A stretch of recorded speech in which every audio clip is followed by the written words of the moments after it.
अल्हम्दुलिल्लाहि रब्बिल आलमीन वस्सलातु वस्सलामु अला रसूलिहिल अमीन व अला आलिहि वस्हबिहि अजमईन। रब्बि इश्रह ली सदरी व यस्सिर ली अमरी वहलुल उक़दतम मिन लिसानी यफ़क़हू क़ौली। आमीन या रब्बल आलमीन। पिछले सेशन में आप लोगों को याद होगा कि हमने चंद उसूली बातों को डिस्कस किया था। उसमें एक बात तो ये थी कि किस तरह आजकल जो नेशन स्टेट्स का कॉन्सेप्ट है ये परवान चढ़ा, उसमें क्या क्या वाक़यात हुए जिसके नतीजे में दुनिया की कौमियतें बनना शुरू होगी और उसमें जो मुल्क बने या जो सियासी निज़ाम बने वो रंग व नस्ल और ज़बान की बुनियाद पे बने और उसमें हाकमियत या जो सॉवरेनिटी थी वो लोगों ने अपने कब्ज़े में ले ली। यही कहना चाहिए कि लोगों ने कहा, हर इंसान ने कहा कि मैं हाकिम हूँ।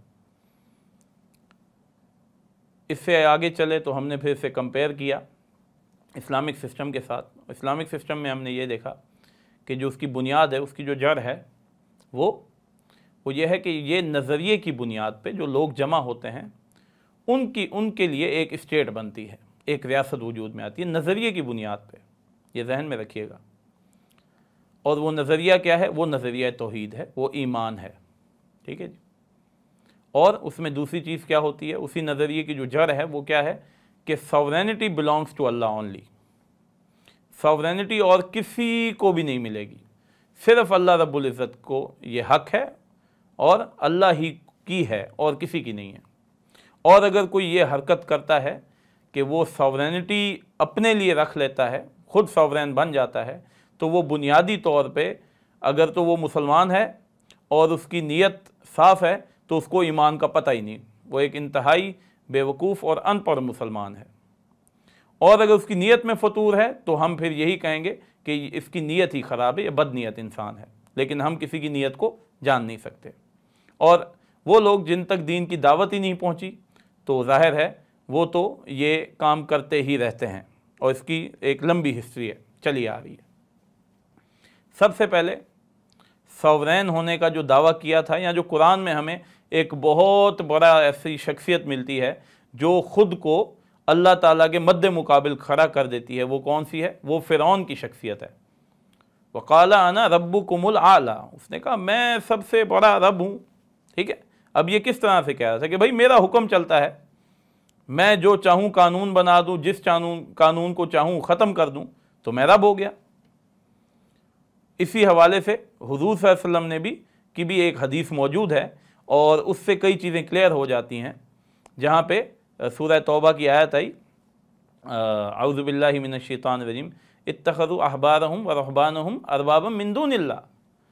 इन्होंने, यानी ये जो ईसाई हैं, उनका ख़ास तौर पे वहाँ तज़किरा है कि इन्होंने अपने अहबार और अपने रहबान, अपने पीर और अपने बुज़ुर्ग और अपने जो इनके मौलवी थे, जो इनके बड़े लोग थे, जो दीनदार लोग थे, उनको बना लिया रब अल्लाह के मुकाबले में। अरबाबम मिन दूनिल्लाह, उनको रब बना दिया अल्लाह के मुकाबले में।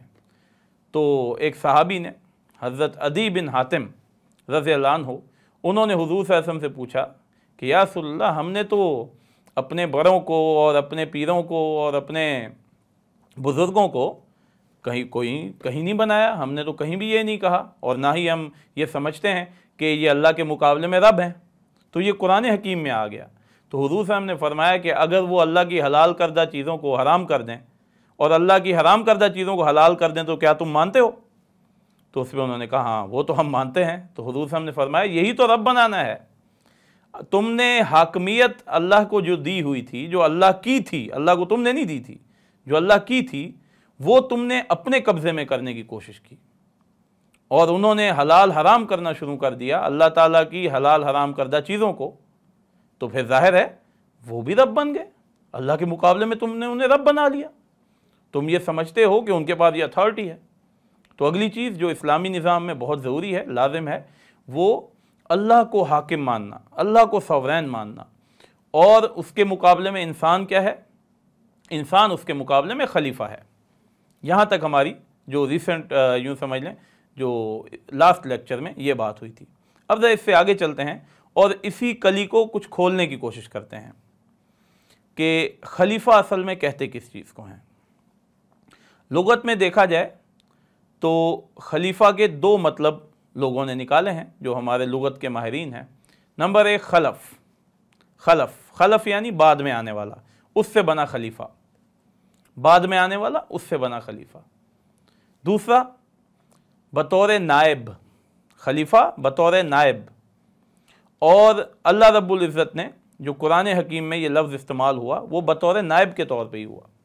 इन्नी जायलुका फिल अर्दी खलीफा, कि मैं ज़मीन में अपना खलीफा बनाने लगा हूँ, तो ज़मीन में अपना नायब बनाने लगा हूँ। अच्छा, इस नायब का कॉन्सेप्ट बहुत ही उम्दगी से समझाया करते थे डॉक्टर इसरार अहमद रहिमहुल्लाह, कि ये सब कॉन्टिनेंट के लोगों को बहुत अच्छी तरह से समझ आता है कि सब कॉन्टिनेंट पे जो हुकूमत हुआ करती थी, वैसे तो क्वीन ऑफ इंग्लैंड की थी हुकूमत, वैसे तो इंग्लैंड की जो बादशाह और मलका इनकी हुकूमत हुआ करती थी, अलबत्ता वो यहाँ पे अपना एक वॉइस राय, अपना एक नायब अपॉइंट करते थे। वो तमाम मामलात किया करता था जो भी होते थे, उस पर इंस्ट्रक्शंस आती थी इंग्लैंड से, इंस्ट्रक्शंस वहाँ से आती थी, उनको वो एग्जीक्यूट करता था।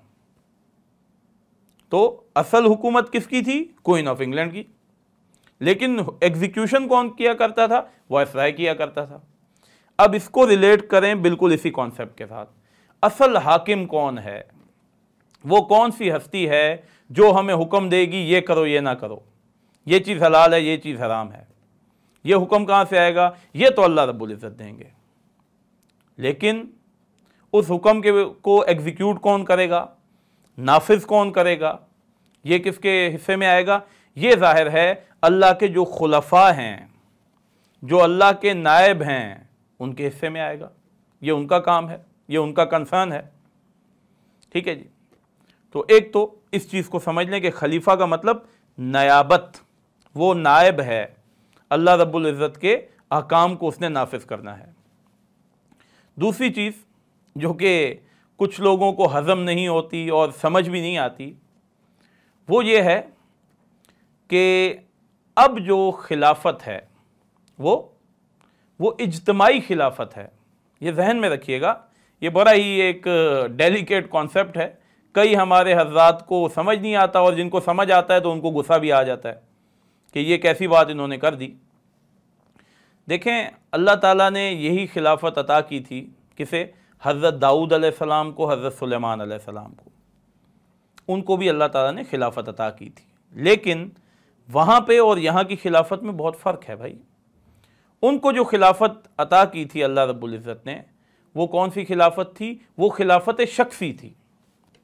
हज़रत दाऊद अलैहिस्सलाम पर वही उतरती है, वो उस वही के मुताबिक उसे एग्जीक्यूट कर देते हैं। वो खिलाफत शख्सी है, उसमें एक शख्स है जो अल्लाह के अहकामात को एग्जीक्यूट करता है, खुद नहीं बनाता। ये ध्यान में रखिएगा, खुद नहीं बनाएगा, अल्लाह के नाजिल करदा अहकामात को एग्जीक्यूट करेगा। इसी तरह फिर उनके बाद उनके बेटे हैं हज़रत सुलेमान अलैहिस्सलाम, वो वही खिलाफत शख्सी। और उस दौर से आगे चलें तो उसके बाद हमें कुछ लोगों के नाम तो मिलते हैं, लेकिन इतनी डिटेल्स नहीं मिलती कि उनका निज़ाम ज़िंदगी कैसा था। उसके बाद जो हमें डिटेल्ड और छोटी छोटी चीज़ का पता चलता है खिलाफत के हवाले से, वो कहाँ जाके पता चलता है? वो है खिलाफत राशिदा। वो खिलाफत जो कि अल्लाह के रसूल हुजूर सल्लल्लाहु अलैहि वसल्लम के बाद मुसलमानों के हिस्से में आई, जिसमें 4 बहुत बड़े शख्सियात गुजरी, यानी हज़रत अबू बकर सिद्दीक़ रज़ियल्लाहु अन्हु, हज़रत उमर रज़ियल्लाहु अन्हु, हज़रत उस्मान रज़ियल्लाहु अन्हु और हज़रत अली रज़ियल्लाहु अन्हु। ये बड़ी शख्सियात गुजरी, और इन्होंने उस खिलाफत को जो कि अल्लाह ताला ने अपने रसूल हुजूर सल्लल्लाहु अलैहि वसल्लम के ज़रिए अता की, उसको फिर आगे ये लोग लेके चले। अच्छा, पीछे जाएं तो पीछे खिलाफत शख्सी क्यों हुआ करती थी? उसकी वजह क्या थी कि जो पिछली खिलाफत थी वो खिलाफत शख्सी थी? उसकी वजह भाई ये थी कि पिछली खिलाफत शख्सी में नबी होते थे। अब ये तो बच्चा बच्चा जानता है कि नबी से ख़ता नहीं हो सकती, नबी मासूम अनिल ख़ता है, वो ख़ता करता ही नहीं। अल्लाह की नाफरमानी तो बहुत दूर की बात ना, नबी ख़ता करता ही नहीं। तो जब नबी से ख़ता नहीं हो सकती, वो गुनाह नहीं कर सकता, तो अब उसको अगर ये इख्तियार दे दिया जाए कि अल्लाह के अहकामात को एग्जीक्यूट करें, तो वो कोई डंडी नहीं मारेगा, वो कोई कोताही नहीं करेगा, वो कोई गुनाह नहीं करेगा। क्यों? वो कर ही नहीं सकता, नबी गुनाह कर ही नहीं सकता, मासूम अनिल खता है। अब आ जाएं ज़रा गैर नबी पर, जो नबी ना हो। अब एक शख्स है, वो नबी नहीं है। अब अगर उस अकेले को ही पूरी की पूरी अथॉरिटी दे दी जाए कि अल्लाह के अहकामात को, सब के सब अहकामात को नाफिज करो, तो क्या हो सकता है जी? सोचें, अगर वो बहुत नेक है, बहुत पाक है, तो ठीक है, इस बात को मान लेते हैं। लेकिन इस चीज़ का तो अंदेशा रहेगा ना कि भाई आज नहीं तो कल शायद ये नेक ना रहे, कोई भी गुनाह कर सकता है, खता तो करेगा ही करेगा ना। नबी तो खता तक भी नहीं जाता ना, तो ये तो गुनाह भी कर सकता है, खदशा है। तो अगर एक ही शख्स को सारी अथॉरिटी दे दी जाए तो उसका नतीजा क्या निकलेगा? करप्शन निकलता रहा है। आप अपनी तारीख उठा के देखें तो आपकी तारीख इतनी साफ सुथरी नहीं है, उसमें करप्शन होती रहती है। और पॉलिटिकल साइंस के उस जुमले को जहन में ले आए तो बात और वाज़ेह हो जाएगी। Authority tends to corrupt, authority tends to corrupt, यानी अथॉरिटी का जो ही अथॉरिटी मिलती है तो करप्शन जहन में आना शुरू हो ही जाती है। And absolute authority corrupts absolutely. और अगर मुकम्मल अथॉरिटी किसी एक को दी जाए तो उसमें फिर करप्शन भी मुकम्मल होती है पूरी की पूरी। तो ज़रा इस कॉन्सेप्ट को फिर आगे लेके आए तो अल्लाह ताला ने अंबिया के बाद अब जो खिलाफत रखी है वो खिलाफत शख्सी नहीं रखी, खिलाफत इज्तमाई रखी है। ये बात कहां से प्रूव होती है? कुरान हकीम से ही प्रूव होती है। ये कोई हवाई बात मैं नहीं कर रहा। कुरान हकीम में अल्लाह रब्बुल इज़्ज़त ने फरमाया, मैंने आयत पहले भी तिलावत की थी पिछले सेशन में, अब ज़रा दोबारा से उसकी तिलावत भी सुन लें और उसका तर्जुमा भी। सूरह नूर, औज़ु बिल्लाहि मिनश शैतानिर रजीम, बिस्मिल्लाहिर रहमानिर रहीम, आयत नंबर 55 है। वादल्लाहुल्लज़ीना आमनु मिनकुम व अमिलुस्सालिहाति, अल्लाह ताला का वादा है उनके साथ जो ईमान लाए और उन्होंने नेक अमल किए। लयस्तखलिफन्नहुम फिल अर्द, कि मैं तुम्हें ज़मीन में लाजमन ब लाजमन खिलाफत अता करूँगा। अब जो लोग कम अरबी भी जानते हैं, ज़्यादा अरबी बेशक ना जानते हों, उनको पता है कि लयस्तखलिफन्नहुम, ये जो मैंने एक लफ्ज़ पढ़ा है या ये जो जुमला है ये जमा का है, ये वाहिद का नहीं है, इसमें सिंगुलर लफ्ज़ नहीं है, ये सिंगुलर नहीं है, ये प्लूरल है। अगर तो खिलाफत शख्सी होती तो फिर सिंगुलर आना चाहिए था, वाहिद का सीगा बनता था। फिर यहाँ पे अल्लाह रब्बुल इज़्ज़त को जमा का सीगा नहीं लाना चाहिए था। क्योंकि खिलाफत अब इज्तमाई है तो अल्लाह रब्बुल इज़्ज़त यहाँ पे कौन सा सीगा लाए हैं? जमा का सीगा। लयस्तखलिफन्नहुम फिल अर्द। आगे भी चलें, आयत पढ़ ही लेते हैं। कमस्तखलफल्लज़ीना मिन क़ब्लिहिम, जिस तरह मैंने खिलाफत अता की थी तुमसे पिछलों को। यहाँ पे अब वो मिसाल लें हज़रत दाऊद अलैहिस्सलाम की, हज़रत सुलेमान अलैहिस्सलाम की। वलयुमक्किनन्न लहुम दीनहुमुल्लज़ी इर्तज़ा लहुम, और मैं तुम्हारे दीन में तुम्हें तमक्कुन दूंगा, इख्तियार दूंगा, मजबूती दूंगा उस दीन में जो इससे तुम राज़ी रहोगे। वलयुबद्दिलन्नहुम मिन बादि खौफिहिम अमना, और मैं तुम्हारे खौफ के हालात को बदल दूंगा अमन के हालात के साथ। याबुदूननी, फिर वो लोग क्या करेंगे? फिर ये लोग क्या करेंगे? याबुदूननी, फिर अल्लाह की इबादत करेंगे। अब इंसान को अल्लाह ताला ओहदा दें, उसको एक पूरी स्टेट ही दे दें और उसके बाद वो खुद ही हाकिम बन के बैठा हो, तो ये फिर अल्लाह की इबादत नहीं है। याबुदूननी, वो अल्लाह की इबादत करेंगे। अल्लाह की इबादत की जड़ जो है वो ईमान है। ईमान में ये मौजूद है कि अल्लाह ही हाकिम है, हाकिम वो है, तुम खलीफा हो, ये ज़हन में रखो। अल्लाह ने पीछे फरमा दिया तुम्हें खलीफा बना रहा हूँ, हाकिम नहीं बना रहा, हाकिम मैं ही रहूँगा। याबुदूननी ला युशरिकून बी शैआ, उसके साथ किसी भी चीज़ को शरीक नहीं ठहराएंगे। अब एक शिर्क तो वो था जो बुतों के आगे दंडवत की जाती थी, एक शिर्क तो वो था जो उनके आगे न जाने कैसे कैसे जानवरों को ज़िबा किया जाता था, एक शिर्क तो वो था जो कि तुमसे बिद्दती किस्म का हज कराया करता था। लेकिन भाई यहाँ पे अल्लाह ताला किस शिर्क का तज़किरा कर रहे हैं वो भी तो नोट करो। तुम जो ये कहना शुरू कर दो कि मैं ही हाकिम हूँ, मैं अपनी ही मनमानी करूँगा, तो बाबा ये भी तो शिर्क है। फिर अल्लाह की इबादत कहाँ गई? कभी सोचे ना, इमेजिन करें ये जुमले कहाँ से आते हैं। इस जुमले की कभी जड़ पे जाए ना, मेरा जिस्म मेरी मर्जी। एक छोटा सा जुमला है जो आपके माशरे में आजकल बहुत फैला हुआ है, रच बस गया है मेरे ख्याल से। वो क्या है जी? मेरा जिस्म मेरी मर्जी। अब सोचें, मेरा जिस्म यानी मैं हाकिम, या यूं कहें कि मेरे जिस्म तक तो वाज़े नहीं हुआ। ठीक है जी, मेरा जिस्म है, वाकई ये भी तो मेरा जिस्म है। लेकिन जैसे ही मैंने अगला जुमला कहा मेरी मर्जी, तो इसका मतलब क्या है कि भाई इस जिस्म का मालिक मैं हूं, इसका हाकिम मैं हूं, तो मैं जैसे जाऊं वैसा करूंगा। तो आपने किया क्या? बुनियादी तौर पे सोचे ना, वो किसी साहब से किसी ने पूछा ना कि जी ये जो जुमला है मेरा जिस्म मेरी मर्जी, इसमें मसला क्या है? ये औरतें कहें तो तुम्हें मसला लगता है? तो उन साहब ने बड़ा अच्छा जवाब दिया। उन्होंने कहा ये कोई मर्द भी कहेगा तो गलत कह रहा है।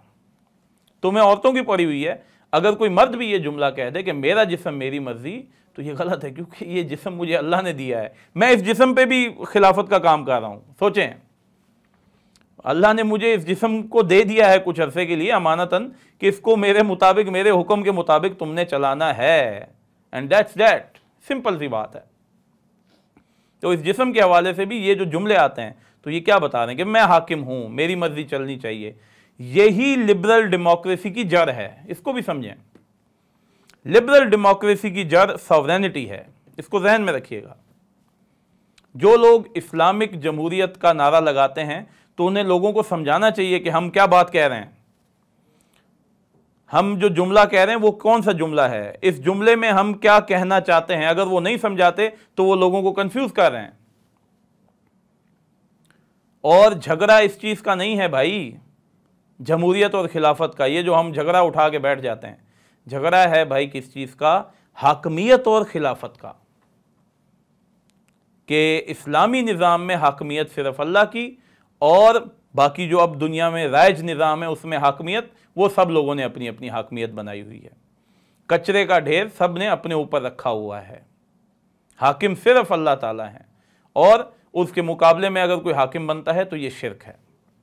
एक तो इस चीज़ को जहन में रखें। तो अगली चीज़ जो कि बड़ी वाज़े तौर पे, और इसके लिए इस्तिलाह निकाली थी मौलाना मौदूदी ने, खिलाफत आम्मा।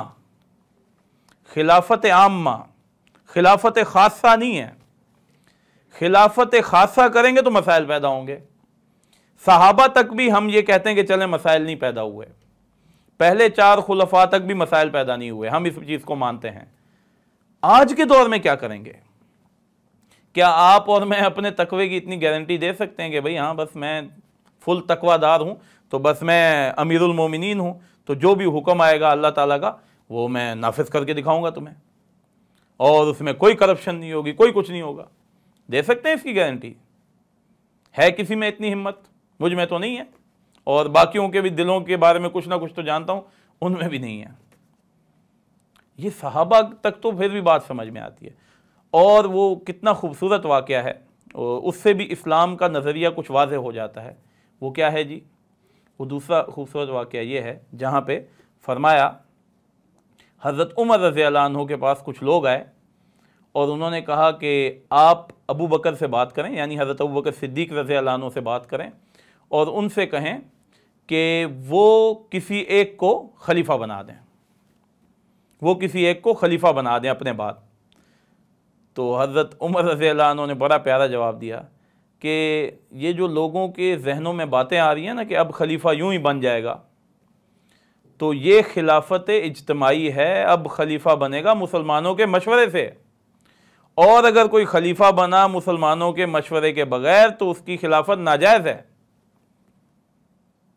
अब यहाँ पे नोट करें हज़रत उमर के अल्फाज को। हम वैसे तो हज़रत उमर के बाकी अकवाल तो याद रखते हैं, ये कौल हमें न जाने क्यों भूला हुआ है कि अब खलीफा बनेगा मुसलमानों के मशवरे से, और अगर कोई उसके मशवरे के बगैर बना तो वो नाजायज़ खिलाफत है। ये इस पे कोई फतवा, कोई बात नज़र नहीं आती। ठीक है जी? क्यों नज़र नहीं आती? क्योंकि ज़ाहिर है आज भी कई लोगों का ये मानना है कि खिलाफत शख्सी है। वो तो खिलाफत शख्सी का पूरे सिलसिले चल रहे हैं ना हमारे माशरे में। ये जी कौन है, ये मेरा खलीफा है। इसी को आगे ले आए, आप स्टेट के लेवल पे ले आए तो स्टेट पे भी ये सिलसिला चल पड़ता है। कम्युनिज्म में नहीं होता था, कम्युनिज्म में भी यही सिलसिले चलते रहे। शुरुआत में बात बहुत खूबसूरत थी, बहुत ही अच्छी बात थी कि जी हाँ सब लोग मिल के एक ऐसा निज़ाम बनाएंगे जिसमें मीन्स ऑफ प्रोडक्शन एक तबके के पास नहीं होंगे और एक इक्वालिटी होगी, फ्रेटर्निटी होगी। और 10 साल के बाद इक्वालिटी भी गई, फ्रेटर्निटी भी गई और वही सिलसिला जो बादशाहत का था वही शुरू हो गया। ये तो वाज़ेह है ना, ये तो आफ्ताब की तरह बिल्कुल वाज़ेह। इसी तरह फिर यहाँ भी चल पड़ेगा और चल भी रहा है। और मलूकियत में तो जो मलूकियत ने हमारे साथ खेल खेला है वो छुपा हुआ तो नहीं है। बाप के बाद बेटा, बेटे के बाद भाई, फिर उसके बाद कोई और, उसके बाद कोई और, यही सिलसिला एक के बाद दूसरी नस्ल में चलता रहा। और सब ने अपने पीछे खलीफा का टाइटल भी लगा दिया कि चलें ख़ुद को सब्सटेंशिएट करने के लिए हम खलीफा भी बन जाएंगे। तो अगली चीज़, ये बड़ी अहम चीज़ है, इसको जहन में रखें, वो क्या है? खिलाफत आम्मा, खिलाफत खासा नहीं। अब जो खिलाफत होगी वो खिलाफत आम्मा होगी। अब आगे चलें तो अब मैं कुछ ऐसी बातें करने लगा हूँ जो कि फिर से कई लोगों को समझ भी नहीं आएंगी, और अल्लाह करे जिनको समझ आ जाएं वो उन बातों को बर्दाश्त कर लें, क्योंकि उन बातों को बर्दाश्त करना काफ़ी मुश्किल है। वो क्या है जी? वो ये है कि इस्लामिक पॉलिटिकल सिस्टम के उसूल तो रिजिड हैं, लेकिन उस सिस्टम का जो हयूला है वो रिजिड नहीं है।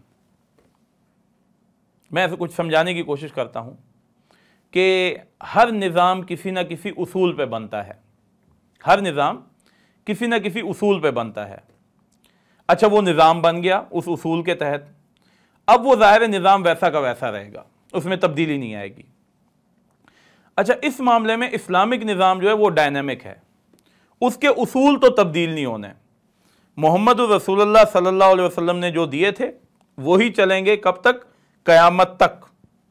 उसूल नहीं तब्दील होंगे, लेकिन जो स्टेट स्ट्रक्चर है, जो उसका हयूला है, स्टेट क्राफ्टशिप है, वो तब्दील होती रहेगी।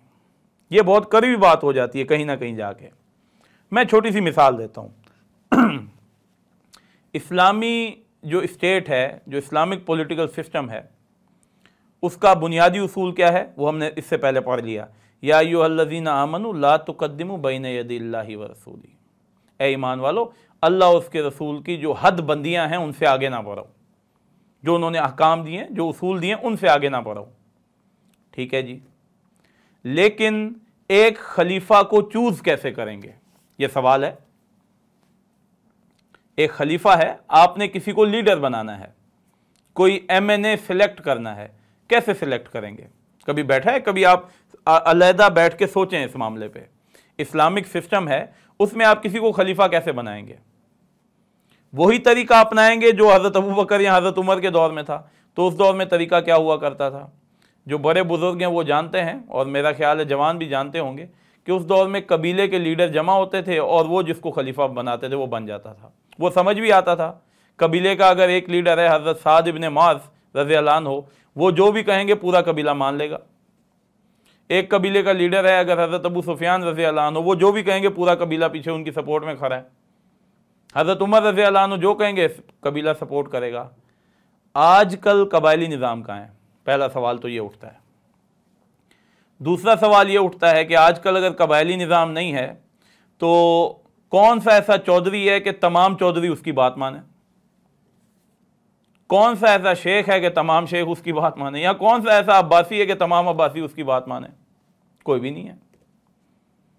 अब्बासी सब एक ही अब्बासी को सपोर्ट नहीं करते। तो आज का सिस्टम क्या होगा, ये एक क्वेश्चन है। इस क्वेश्चन को भी सॉल्व करना है। तो बात समझ रहे हैं कि एक है उसूल के किस बुनियाद पे एक स्टेट वजूद में आएगी, ये उसूल है। नंबर 2 जो दूसरी चीज़ है वो ये है कि स्टेट उस उसूल की बुनियाद पे तो वजूद में आ गई, लेकिन जो स्टेट का स्ट्रक्चर बनेगा, जो इदारे बनेंगे, जो इदारे में लोगों की अपॉइंटमेंट होगी, जो जुडिशरी का निज़ाम बनेगा ये क्या 1400 साल पुराना वाला ही लेके आएंगे या आज का कोई नया बनेगा, ये सवाल उठता है। देखें, रिपब्लिक का ख्वाब कई लोगों ने देखा है। प्लेटो साहब ने भी रिपब्लिक का ख्वाब देखा था, ठीक है, लेकिन वो ख्वाब ही रहा ना। उसको एग्जीक्यूट पहली बार आगे किया हुजूर सल्लल्लाहु अलैहि वसल्लम ने, ये ज़हन में रखिएगा, जिसमें इज्तमाई एक हुकूमत हुजूर सल्लल्लाहु अलैहि वसल्लम ने दुनिया को दे दी। और डॉक्टर साहब रहीमहुल्लाह का ये मानना था कि यहाँ पे आके हुजूर सल्लल्लाहु अलैहि वसल्लम ने दुनिया को एक जंप लगवाया। दुनिया अभी इतनी ज़हीन और इतनी फतीन नहीं हुई थी कि समझ सकती इस रिपब्लिक के निज़ाम को, इस खिलाफत आम्मा के निज़ाम को, इज्तमाई खिलाफत को। तो हुजूर सल्लल्लाहु अलैहि वसल्लम ने दुनिया को जंप लगवाया। वो दुनिया जिसने बाद में जाके 1300 साल बाद एक जमहूरी निज़ाम को वज़ा करना था, उसको हुजूर सल्लल्लाहु अलैहि वसल्लम ने पहले ही एक इस तरह का निज़ाम समझा दिया कि किस तरह पूरी आवाम मिलकर एक हुकूमत बनाने में हिस्सा ले सकती है। ये हुजूर सल्लल्लाहु अलैहि वसल्लम ने समझा दिया था। लेकिन हुजूर सल्लल्लाहु अलैहि वसल्लम ने कंप्लीट छोटी छोटी डिटेल नहीं बताई।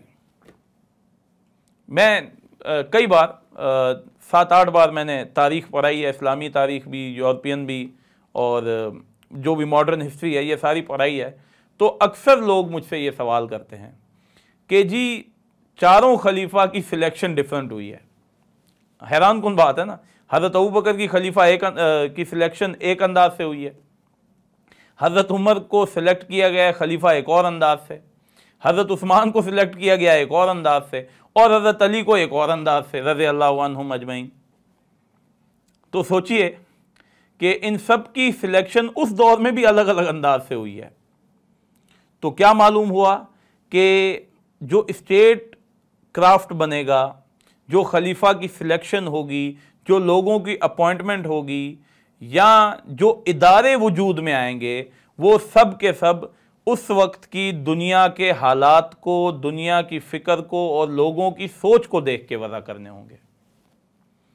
वो अगर उस दौर के पुराने आप मामलात लेके आएंगे तो क्या होगा, वो एक सोशियोलॉजी की इस्तिलाह है, you will be a culturally lagged community. एक तो आप चल ही नहीं सकते, इस तरह पॉसिबल ही नहीं है कि आप उसी तरह का बैत का निज़ाम लेके आएँ, उसी तरह सिलेक्ट करें, किसी एक बंदे को पूरी की पूरी अथॉरिटी दे दें। ये है इम्पॉसिबल, ये प्लॉजिबल ही नहीं है, इसमें मुमकिनात हैं ही नहीं। लेकिन चलें, आप भी किसी ख्याली दुनिया में रहते हों तो ये कर भी लें तो आप नाकाम हो जाएंगे। कुछ लोग जब तक खुद कर नहीं लेते तो उन्हें सुकून नहीं आता, ठीक है। तो अगली चीज़ जो कि काफ़ी अगली बात जो कि कड़वी बात है, वो क्या है कि आज के दौर में जो इस्लामिक सिस्टम होगा उसके उसूल तो वही रहेंगे, उसूल चेंज नहीं होंगे, कुरानी जो प्रिंसिपल्स हैं वो वही रहेंगे। लेकिन जो चीज़ तब्दील होगी और होती रहेगी आगे भी, वो स्टेट क्राफ्ट है। वो जो यूँ समझ लें कि जो फरुआत हैं, जो छोटी छोटी चीज़ें हैं, वो तब्दील होती रहेंगी। और आप अपनी कभी फ़िक्र पे भी गौर किया करें, आपकी फ़िक्र भी इसीलिए डायनामिक है।